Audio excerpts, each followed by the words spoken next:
Yang kedua mengenai salah besar. Orang tadi dia memang buat salah, dan salah dia tadi memang besar. Maka jika kita tengok seorang sahabat kita ataupun kawan kita dia buat salah besar, maka kita kena buat 4 kebarakannya baru boleh marah.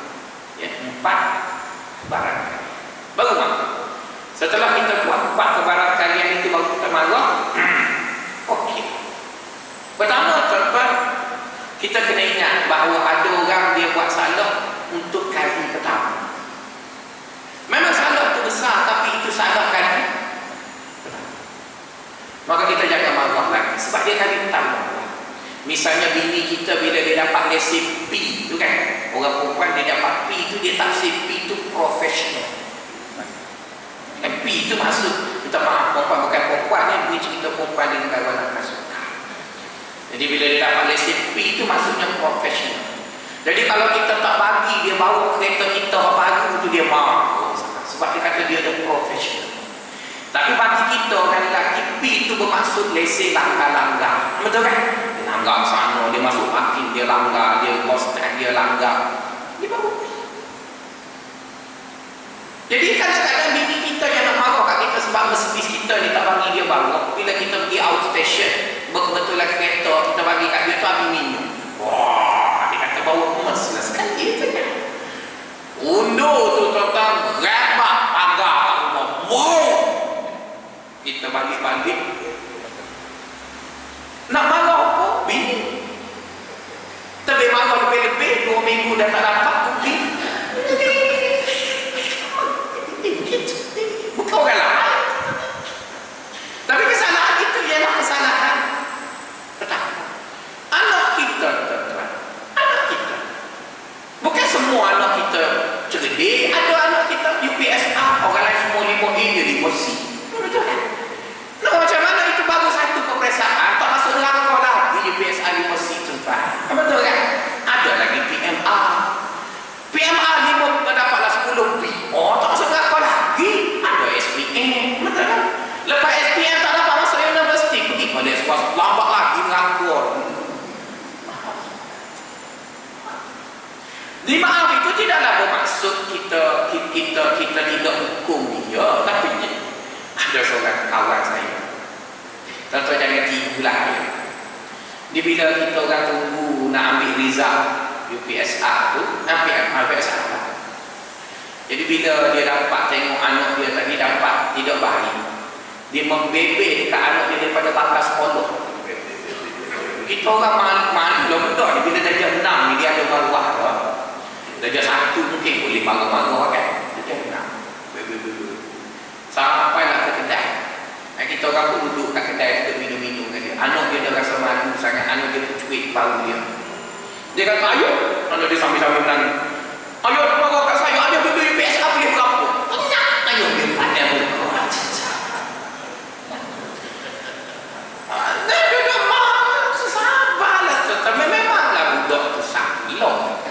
Tapi bukan berhenti depan orang terus marah. Anak dia tanya kita tak kenal tu gelok. Pakai muka penuh. Sebab ayah dia teruk lagi. Jadi betul budak tu memang salah pun. Kalau nak dia salah pun dia salah. Mungkin dia main ke dia apa. Tapi itu kan salah kali pertama. Salah kali pertama. Maka sikapnya lain. Yang kedua, tuan-tuan, ada orang buat salah, dia adalah mangsa keadaan. Dia adalah mangsa keadaan. Tuan-tuan kena ingat ya, anak-anak gadis yang bunting luar nikah itu, tuan-tuan. Kalau tuan-tuan cari 10 orang budak perempuan yang bunting luar nikah, 2 daripada mereka sahaja yang salah 100% itu berpunca dari perempuan. 8 lagi itu salah budak lelaki, tuan-tuan. Baik kalau tanya saya bila ada budak perempuan bunting, pergi cari lelaki itu. Kalau lelaki itu tak nak mengaku keras, baru connect dia, tuan-tuan. Sebab budak lelaki itu jahat, tuan-tuan. Mana ada budak perempuan iklan, ambillah saya percuma, mana ada cinta. Budak lelaki itu yang tipu. Dan sekarang tuan-tuan kadang-kadang dia bubuk-bubak pil lah benda, tak tahu budak perempuan tu minum. Kita tak boleh nak marah semuanya dekat perempuan. Dan saya tidak mengatakan perempuan itu tak ada salah, tapi jangan dihempak padanya 100% salah. Mesti ada orang lain, pihak kedua kita dalam masyarakat kita bila ada anak perempuan kita waliyazubillah lah yang mengandung apa, kita semua empat salah tu anak kepala dia. Tak boleh kata. Kadang-kadang kita berada dalam situasi yang kita menjadi mangsa. Misalnya kita bercakap pasal apa? Bercakap pasal barang apa? Contoh, tak boleh nak salah 100% dekat Barisan Nasional. Tapi adalah juga dia salah, tapi nak letak 100% tak pada dia kerana barang mahal. Tak betul juga. Ada sebab yang harus dilihat, benda tu jadi gitu. Tapi ada lah juga tempat dia jahat tu jahat, tapi ada tempat dia baik, jangan dia jahat juga. Siap ke dia? Aku buat baik, jahat juga. Siap. Tak boleh begitu, tuan-tuan. Yang salah lah, yang betul lah. Kita tak boleh nak betul belakang, tak boleh nak salah belakang. Pada saya, tuan-tuan, Datuk Haji tu bagus. Gaji bagi duit kat orang bagi bagus. Cuma wrong time and wrong place. Tapi dia rajin, kena puji lah. Ini waktu pemarah tu kok. Jangan marah. Dia bagi tu ambil, dia bagi. Jadi, terima kasih lah dia bagi tu. Jadi nak sebutnya tuan-tuan, ada orang ni kita nampak dia buat salah, bukan kerana dia salah, dia jadi mangsa. Kadang-kadang kita tengok bila yang makan rasuah itu menteri, yang kena tangkap ketua setiausaha, yang kena tangkap ketua jabatan, yang kena tangkap sebabnya dia mangsa, dia jahat. Mungkinlah ini cerita di negara lantas menteri-menteri di sana tak balik itu yang kenanya ketua setiausaha yang kena.